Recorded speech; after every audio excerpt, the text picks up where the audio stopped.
My parents raised my rent to support my golden child brother and his family, so I cut them off. And what happened next left them desperate and exposed. I'm Jake, 25, male, and I've been living with my parents since forever. It's not because I'm some loser who can't get his life together. I've got a decent job as a web developer, I pay all my own bills, and I've been saving up to start my own gaming studio someday. I've actually been paying my parents $450 a month in rent since I turned 18.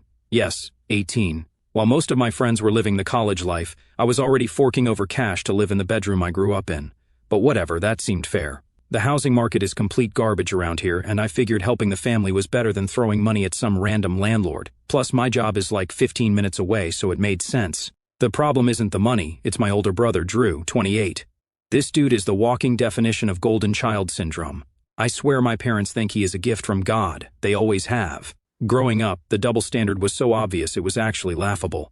For example, if Drew broke my mom's favorite vase-playing ball in the house, it was, "Accidents happen, sweetie." If I left a freaking water ring on the coffee table, I got a 3-hour lecture about respecting property and responsibility. I wish I was exaggerating. Drew dropped out of college twice, jumped between like 8 different jobs, got fired from most of them, started a bunch of businesses that were basically just him scamming people on Facebook. And through all of it, my parents were like, Drew is just finding his path. He's so entrepreneurial. He's got such big dreams. Meanwhile, I'm over here with my steady job, paying rent, helping around the house, and it's like I'm invisible most days. So, about a month ago, Drew called my parents crying that he and his wife were between homes.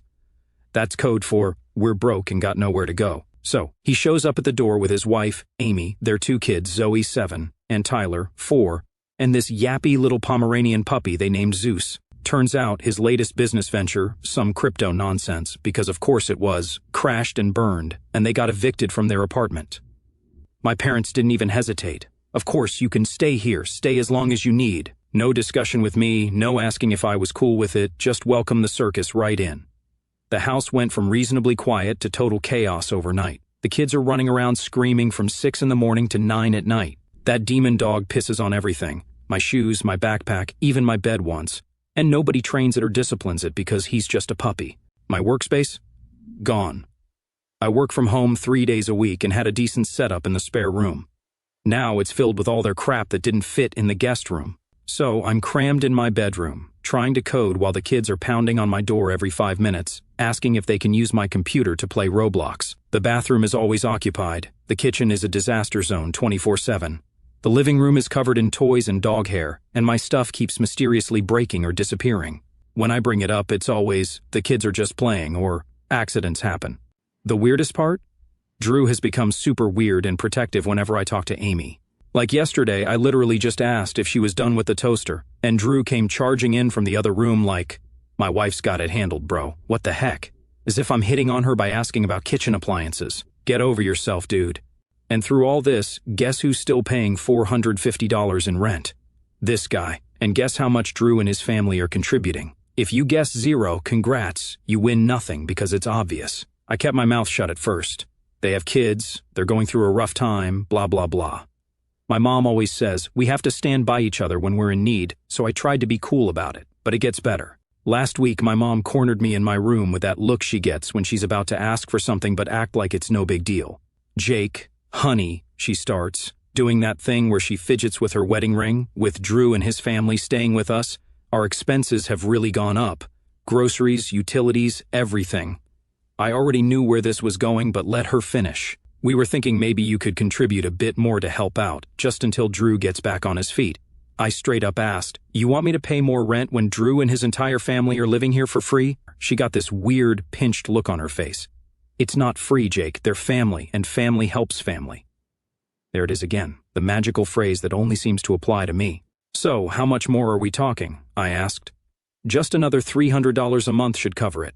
$750 a month to live in my childhood bedroom. In a house overrun with screaming kids and a dog that pisses everywhere, where I have 0 privacy and my stuff keeps getting broken. I told her I'd think about it just to get her off my back, but inside, I was seething. That night at dinner, my dad backed her up with comments about everyone doing their part in tough times, while Drew sat there shoveling food in his face, occasionally saying stuff like, thanks for understanding, bro. Then, the cherry on top. On Sunday, Mom casually mentions that Drew and Amy are going out Friday night for a date night, and I'll be watching the kids. Not asked, told. I have plans, I said, even though I didn't. What plans? Mom demanded, like I needed her permission to have a social life. Just plans.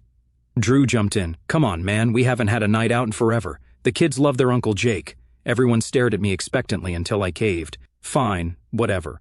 Friday night rolls around, and instead of playing the new game I'd been waiting to try, I'm chasing 2 hyper kids and a demon dog around the house. Drew and Amy said they'd be home by 10. They rolled in at midnight, both clearly buzzed, not even apologizing for being late. Oh, and while I was distracted by the kids, Zeus left a steaming surprise in my room. I stepped right in it when I went to bed. Perfect end to a perfect night. At this point, I'm starting to feel like I'm going insane. Am I crazy for thinking this whole situation is completely messed up? I guess what I'm trying to figure out is whether I'm in the wrong here. Should I suck it up and pay more to keep the peace? Or am I right to feel like this is completely unfair? I've always been the type of person who avoids conflict, but this situation is pushing me to my limit. I'm tired of being the one who always has to compromise while Drew gets a free pass. If anyone's been in a similar situation, I'd love to hear how you handled it. So, after that whole babysitting fiasco, I was still on the fence about what to do. Like, yeah, the situation was complete garbage, but moving out seemed like such a huge step.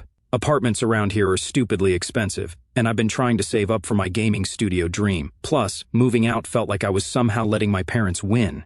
I don't know if that makes sense, but it felt like I was admitting defeat or something. But then, a bunch of stuff happened that pushed me over the edge. The morning after I babysat, I woke up to find Amy going through my desk drawers, not even subtly, just straight up digging through my stuff. I was so shocked, I just stood there for a second before asking, "What are you doing?" She jumped like I'd caught her stealing, which technically, I had. "Oh, I was just looking for some tape. The kids want to make a craft. There's tape in the kitchen drawer, where it's been for like 20 years. Well, I couldn't find it there," she said, all defensive. Before I could say anything else, Drew appeared in my doorway, like he has some kind of radar for when someone might call out his wife's nonsense. "Everything cool in here?" He had this weird, aggressive tone, like I was threatening her or something. "Your wife is going through my stuff," I said. Drew's face got all hard. "She said she was looking for tape, man. Don't make it a federal case. It's my personal space, Drew." "Would you like it if I started going through your things?" "That's different," he said, putting his arm around Amy protectively. "We're guests here." "Exactly, you're guests in the house I pay to live in." Drew laughed. "Always about money with you, isn't it? Some of us have real problems, dude." I almost lost it right there. I have a policy against punching people who are dumber than me, but Drew was seriously testing it. I just turned around and walked out before I said something that would make family dinners even more awkward. Later that night, I was heading to the kitchen for a snack when I overheard Drew talking to my parents. They didn't see me in the hallway, so I stopped to listen. Yeah, I know eavesdropping isn't cool, but whatever. "Jake has always been so self-centered," Drew was saying. "Would it kill him to step up and help out the family for once? Self-centered? Me? I'm the one who's been paying rent for 7 years while this mooch has never contributed $1. I was about to storm in and say exactly that, but then my mom chimed in.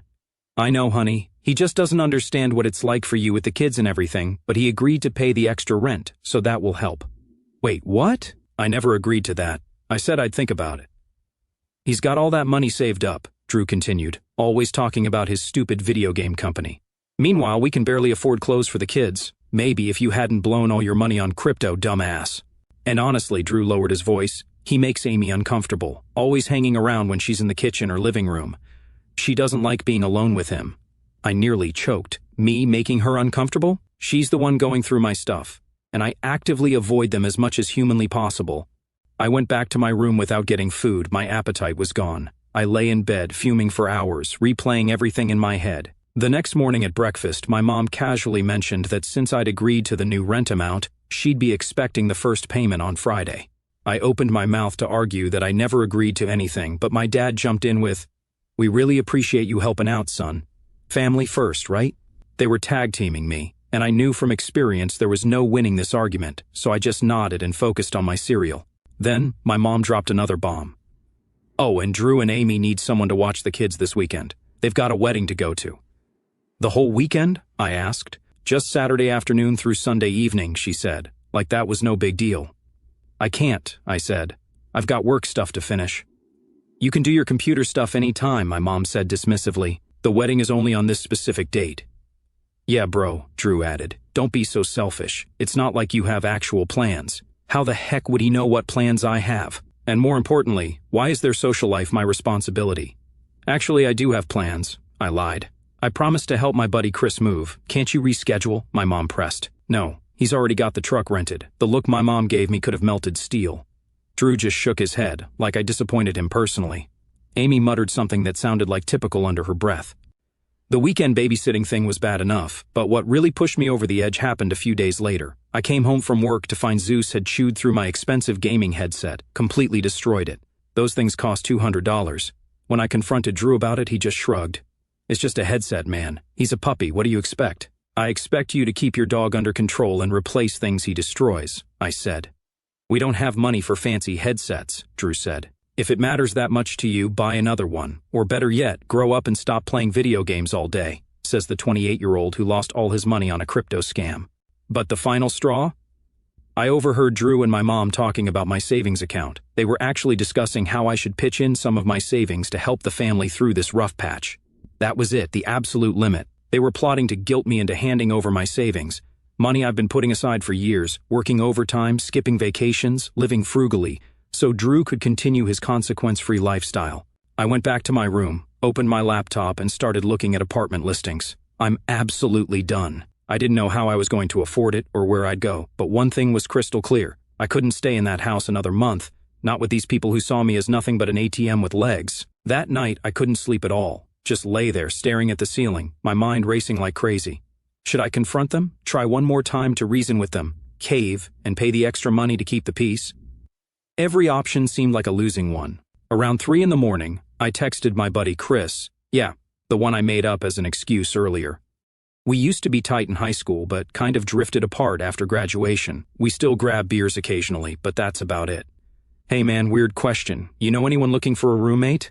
Got to get out of my parents' place ASAP, wasn't expecting a reply till morning, but dude texted right back. Dude, this is crazy timing. My roommate just told me he's moving in with his girlfriend next month. You serious? Dead serious.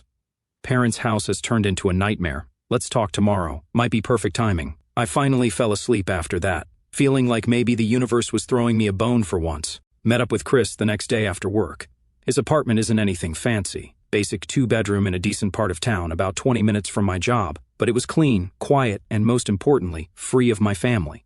Chris said his roommate was leaving in 3 weeks, and if I wanted in, rent would be $575 plus utilities. Split 50-50. More than I was paying at home before the increase, but less than the $750 my parents wanted now, and without the constant nonsense. I didn't even hesitate, told him I'd take it.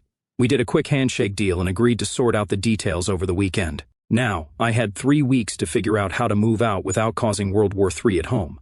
I knew if I told my parents I was leaving, they'd pull out every manipulation tactic in the book. Guilt, anger, fake concern, the works. Plus, they'd probably try to squeeze as much money out of me as possible before I left. So, I decided to go stealth mode. Operation GTFO was officially a go. First step was tying up loose ends. I called my bank, changed all my passwords and security questions, and removed any paper statements coming to the house. If they were actually considering taking my savings, I wasn't taking any chances. Next was the physical escape plan. I couldn't just pack everything up without them noticing, so I had to be smart about it. I started with the stuff no one would miss. Books from my bookshelf, winter clothes from the back of my closet, extra computer equipment. Each day, I'd take a small load out to my car before work, then drop it off at Chris's place during lunch or after work. His roommate was cool with me storing boxes in the living room until he moved out. Thank God for decent humans, right? The hardest part was keeping a straight face around my family, acting normal when all I wanted to do was tell them exactly what I thought about their nonsense. Drew was still being his usual entitled self, stomping around the house like he owned it, letting his kids and that demon dog destroy everything. Speaking of the dog, Zeus nearly blew my cover. He kept following me around, barking whenever I moved stuff from my room. I started carrying dog treats in my pocket to shut him up. Felt like I was in a heist movie or something. One close call happened when Zoe, Drew's 7-year-old, saw me loading a box into my car. "What's in the box, Uncle Jake?" she asked, popping up behind me like some horror movie kid. I nearly had a heart attack. "Just some old stuff I'm donating," I lied. "Can I see?" "It's boring grown-up stuff, just old papers and books. Can I help carry things?" "Not today, kiddo. I've got to get to work." She looked disappointed, but, thankfully, ran off to play. Kids that age have the attention span of goldfish sometimes, which worked in my favor. Meanwhile, my parents were still on my case about the extra rent. Mom kept casually mentioning bills and expenses whenever I was around. Dad started giving me the silent treatment when I didn't immediately hand over the extra $300. The absolute best, though, was Drew.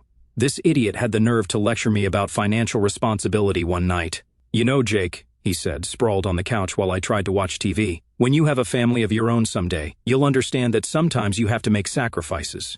The irony was mind-blowing. "Fascinating insight from a guy who's living rent-free in his parents' house at 28, I replied. "That's a low blow, man. I'm going through a tough time. The crypto market is a scam, and you fell for it twice." He got all huffy and left the room. Small victories. Then came another fun family meeting. Mom called everyone to the living room one evening. Me, Dad, Drew, and Amy. The kids were already in bed, thankfully. "We need to discuss the sleeping arrangements," Mom announced. "With the kids getting bigger, they need more space." I immediately got a bad feeling. "We're thinking they should have their own room," she continued. "Since you're working so much anyway, we thought you wouldn't mind if the kids used your room. You could take the den downstairs." The den is basically a converted basement storage room with no windows and a futon that's older than I am. Plus, it's right next to the laundry room, so you hear the washing machine at all hours. "Absolutely not," I said, before I could stop myself. Everyone looked shocked, like they couldn't believe I'd refuse such a reasonable request to give up my bedroom for the freeloaders. "It would just be temporary," Mom said, "until Drew and Amy get back on their feet." "Which will be when exactly?" I asked. "They've been here a month with zero progress toward moving out." "I'm applying for jobs," Drew protested. "Are you? Because all I see is you playing Xbox and complaining about how hard your life is." "Boys, stop it," Mom interjected. "Jake, it would really help the family if—" "No," I cut her off. "I pay rent for my room. I'm not moving to the basement so Drew's kids can have my space. That's final." The room went silent. Dad looked uncomfortable, Mom looked like she was about to cry, her go-to manipulation tactic, and Drew just glared at me like I'd kicked his dog. Amy finally broke the silence. "Well, I think it's incredibly selfish. Those poor children crammed into one tiny room while you have all that space to yourself." I almost laughed. "You know what's selfish, Amy? Moving your entire family into someone else's house and then acting entitled to even more space." She gasped like I'd slapped her. Drew stood up, getting in my face. "Don't talk to my wife like that." "Or what?" I shot back, standing up too. "I'm a good 3 inches taller than Drew and hit the gym regularly, unlike him." He backed down pretty quick. "This is exactly why the kids don't like being around you," he muttered, retreating to Amy's side. That was news to me, considering the kids wouldn't leave me alone most days. I looked around at all their angry, disappointed faces and realized something important. These people weren't going to change.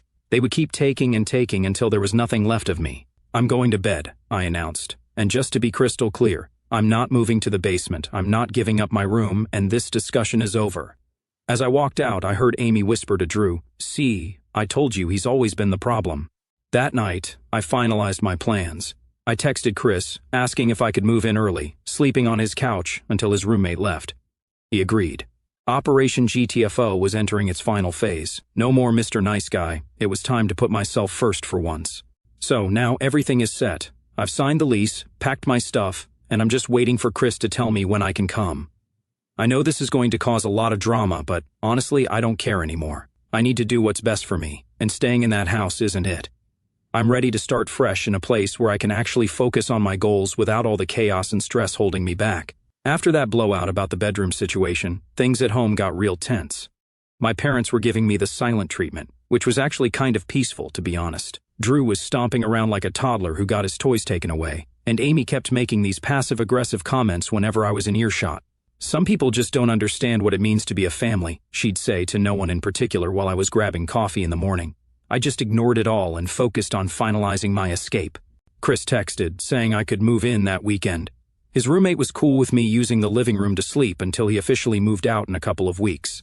Said the guy felt bad for me after Chris told him about my situation. Strangers showing more empathy than my own family. Pretty sad when you think about it. Friday night, I made sure to act normal at dinner, even offered to do the dishes afterward, which surprised everyone. My mom looked at me suspiciously, like she was trying to figure out what my angle was, but I just smiled and said I was in a good mood because of a work thing. They bought it. After everyone went to bed, I packed up the last of my essential stuff. Laptop, remaining clothes, toiletries, chargers, all that important stuff you need for daily life. I'd already moved most of my other stuff bit by bit over the past couple of weeks. Set my alarm for 5 in the morning. Figured that would give me plenty of time to load up my car and bounce before anyone woke up. Drew and his family never get up before 9 on weekends, and my parents are usually up around 7:30. Of course, Zeus, the demon dog, almost ruined everything. My alarm went off, I quietly got up and started carrying bags to my car, and that little fur missile started going ballistic, barking and jumping around like I was an intruder. I panicked for a second, thinking he'd wake everyone up. Tossed him one of the treats I'd been using to bribe him. Yes, I came prepared even for this, but he just ate it and kept barking, little bastard. Finally had to pick him up and lock him in the bathroom with another treat.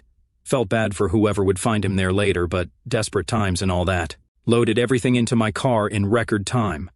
My hands were shaking the whole time, partly from the early morning cold, partly from the adrenaline rush of finally escaping. I stood in my bedroom one last time, looking around at the empty shelves and bare walls. It was weird. I'd lived in that room most of my life, had some good memories there before everything went to heck. For a split second, I felt this pang of doubt. Was I making a mistake? Would I regret leaving like this? Then I heard Zeus start barking again from the bathroom and Drew yell, "Someone shut that dog up!" from his room. Nope, no regrets. I'd thought about leaving a note, but what was there to say that hadn't already been said? So I just grabbed my keys, took one last look around and walked out. Driving away from my parents' house as the sun was just coming up felt surreal, like I was in some coming-of-age movie or something. I half expected dramatic music to start playing. Instead, I just cranked up some Metallica and hit the gas. Made it to Chris's place around 6 in the morning. He was still asleep, obviously, so I sat in my car for a bit, scrolling through my phone. I'd turned it to silent mode, figuring it wouldn't be long before my family realized I was gone and the texts and calls started flooding in. Chris finally woke up around 7:30 and helped me bring my stuff in. His place isn't anything special. Basic apartment with a small kitchen, decent-sized living room, 2 bedrooms, 1 bathroom, but it was quiet. No screaming kids, no barking dog, just blessed, beautiful silence. "Make yourself at home," Chris said, gesturing to the couch. "Jim's room will be empty in a couple of weeks." I crashed on the couch and slept for like 4 hours straight. Best sleep I'd had in months, even on a lumpy couch. When I woke up and checked my phone, it was exactly what I expected. 8 missed calls from Mom, 3 from Dad, 2 from Drew, surprising he even bothered, and about 1,000,000 texts. "Mom, Jake, where are you? Mom, are you okay? Call me right now. Mom, why is your room empty? Mom, I can't believe you would do this to us. Dad, son, your mother is very upset. Call home. Come home so we can talk about this. Drew, wow, real mature, bro. Just bail on everyone. Hope you're happy with yourself." The Guilt Trip Express was right on schedule. I turned my phone off and helped Chris set up his new gaming system. Figured I'd deal with the family drama later. Around 6 in the evening, I finally turned my phone back on and called my mom. Figured I owed her at least that much, even if she had been unfair to me. She answered on the first ring. "Jake, where are you?" "I moved out," I said, keeping my voice level. "I'm staying with a friend." "You moved out? Without telling anyone? How could you do this to us?" I had to hold the phone away from my ear. She was screaming so loud. "I tried talking to you guys multiple times about how unfair the situation was. You didn't listen. So you just leave? No note, no warning? Do you have any idea how worried we've been? Your father and I have been calling hospitals. The guilt trip was in full effect, right on cue. Mom, I'm an adult. I don't need permission to move out, and I'm fine, obviously. This is about the rent increase, isn't it? Or the bedroom? We could have worked something out if you just talked to us instead of running away like a child." I almost laughed. "I did talk to you, multiple times. You ignored everything I said and kept pushing for more money, more space, more sacrifices, all while Drew contributed nothing. Your brother has children, Jake. He's going through a difficult time. And I'm sorry about that, but it's not my responsibility to support his family. I've been paying rent for 7 years while he's never paid a dime. It's not fair, and you know it. Life isn't fair," she shot back. "Family helps family." "Exactly, but it has to go both ways, Mom. I can't be the only one giving while everyone else takes." She started crying then, which almost broke my resolve. My mom crying has always been my kryptonite, but I held firm. I told her I wasn't coming back, that I'd signed a lease with Chris and would grab my stuff next weekend. She hit me with a classic, "We're disappointed" line. I shot back that I was disappointed too, for them always putting Drew first. Then I hung up. It had to be said. Drew texted me later that night, "Thanks for bailing and leaving us to deal with Mom's breakdown. Real stand-up, bro, you are." I replied, "Thanks for moving your entire family in and expecting me to foot the bill. Real stand-up, bro, you are." Dad also doesn't stop trying to contact me, sending threats and guilt trips, saying he cannot afford the rent alone. Who said I signed up to be a second parent? Despite all the drama, I feel like I made the right decision. My new place is quiet, my roommate is cool, and I'm finally able to focus on my studies and work without constant distractions. It hasn't been easy cutting ties with my family, but I know it was necessary. I can't keep sacrificing my own happiness and future for people who don't appreciate me. So yeah, that's where I'm at now. I don't know what the future holds, but for the first time in a long time, I feel hopeful. It's been a couple of weeks since I moved out of my parents' house, and honestly, life's been pretty good. Living with Chris has worked out better than I expected. We split everything, respect each other's space, and generally just get along without drama. After years of family chaos, it's been like a vacation for my mental health. My room is set up exactly how I want it. I can leave my laptop on my desk without worrying about sticky fingers destroying it. I can sleep in on weekends without being woken up by screaming kids or a barking dog. I can cook without someone criticizing my food choices or eating all my leftovers. The small things, Work has been going great too. Without the constant stress at home, I've been more focused and productive. I've also been working on my game development stuff on the side. Nothing major yet, but it feels good to be pursuing my passion instead of just talking about it. As for my family, well, it's been complicated. 2 weeks after I moved out, I went back to get the rest of my stuff. It was awkward as heck. Mom looked like death warmed over, wearing the same robe I remember from when I was a kid. Dad was quiet, moving around the house like a ghost. The place had this heavy feeling, like all the energy had been sucked out of it. Chris came with me to keep things quick, but Mom tried to corner me in my old room anyway. "You could have talked to us," she kept saying, voice all shaky. "You didn't have to just leave." I kept it brief. "I did try to talk to you multiple times. You guys chose not to listen." She started crying, which made me feel like crap, despite everything. Dad just stood in the doorway, looking older than I'd ever seen him. Neither of them directly asked me to come back, but the question hung in the air. There was a bit of silence on their behalf. I thought I could finally breathe, but then Dad called one evening, sounding unusually humble. "Son, I know we've had our differences, but we need to talk, man to man." Against my better judgment, I agreed to meet him for coffee at a place near my work. Neutral territory, public setting, seemed safe enough. The minute he sat down, I knew it was a setup. He looked haggard. He went on about how Mom was beside herself, and how the whole family was falling apart since I left. I almost felt bad until he dropped the real reason for the meeting. "Jake, we're in a spot financially. With you gone, we're short on the mortgage payment this month." I just stared at him. "So, you want me to keep paying rent for a place I don't live in anymore?" "Not rent," he said quickly, "just helping out family during a rough patch. Once Drew gets on his feet," I cut him off. "Dad, I moved out because you guys were taking advantage of me financially while letting Drew freeload. And now you're asking me to keep paying even though I don't live there?" "It's not about paying," he insisted. "It's about responsibility, family obligation." "What about Drew's obligations?" I asked. "Why isn't he stepping up?" Dad got defensive. "Drew has a family. He's going through a tough time." "He's been going through a tough time for years, Dad. I'm done subsidizing his lifestyle." That's when Dad dropped the bomb. "We need $800 this month, or we might lose the house." $800, more than I was paying when I lived there. I laughed in his face, which wasn't my proudest moment, but come on. "No, Dad, not happening. Drew needs to get a job. You and Mom need to stop enabling him." He left, looking defeated, and I felt a mixture of guilt and anger. Part of me worried they really were struggling, but another part knew this was just more manipulation. The next day, Drew finally broke his silence with a series of nasty, almost threatening texts. "Way to ditch the family when we need you most. You're dead to us. Mom's having anxiety attacks because of you. If she ends up in the hospital, that's on you. Dad's about to lose his job from all the stress. If that happens, don't be surprised when I show up to talk. My kids keep asking where Uncle Jake went. Hope you're proud of making them cry. Maybe I'll remind them exactly who to blame." I blocked his number then. Amy tried next. Her approach was more subtle. She sent this long message about how much the kids missed me, how Zoe cried herself to sleep asking for me, how they might have to move to a dangerous neighborhood if they got evicted, laying it on thick. "Maybe you could just help out temporarily," she suggested, for the kids. I wasn't falling for it. I sent back. "Strange how no one cared about my financial well-being when I was being charged $450 in rent while Drew lived free. Sorry, but this isn't my problem anymore." She responded with a paragraph about how selfish I was being. I blocked her too. Every time I shut down their attempts, they try a different angle, like they couldn't leave me alone a few days later when my aunt, Mom's sister, called. I rarely talked to her, so I knew something was up. "Jake, what's this I hear about you refusing to help your parents with their mortgage?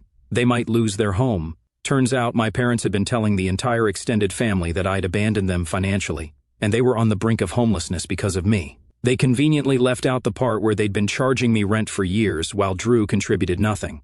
But the final straw was when I found out through a mutual friend that my parents weren't even struggling financially. Turns out Dad had gotten a bonus the month before I left, and the whole "we might lose the house" sob story was just nonsense to guilt me into handing over cash. That's when I went full no contact, blocked their numbers, emails, socials, everything. Even told my job not to put any calls through from them. 2 weeks of silence was bliss until the flying monkeys arrived. Family, friends, distant relatives, even my mom's church buddies, all telling me to make peace. I ignored most but responded to my cousin, Mark, who told me the whole story. He was surprisingly supportive. He also gave me the inside scoop: the house is a mess, Drew and Amy aren't paying a dime, and the cherry on top: my parents finally gave Drew an ultimatum: get a job in 30 days or move out. The guy's panicking because his so-called crypto expertise isn't exactly hireable. Mark also dropped a bomb. Mom admitted they never needed my money for the mortgage. They were secretly helping Drew pay off gambling debts. Gambling, with 2 kids. Unbelievable. So yeah, I'm done. No contact with my parents, Drew or Amy. I still send birthday cards to the kids. They're innocent in all this. But otherwise, that bridge is dust. And honestly, I've never been happier. I'm currently working on my game development. Even started dating someone from a programming meetup. If you're stuck in a similar mess, here's what I've learned. Cutting people off isn't just an option, it's survival, especially when it's family, because they know exactly how to mess with you. Boundaries don't work when people don't respect them. Sometimes you need a whole darn wall.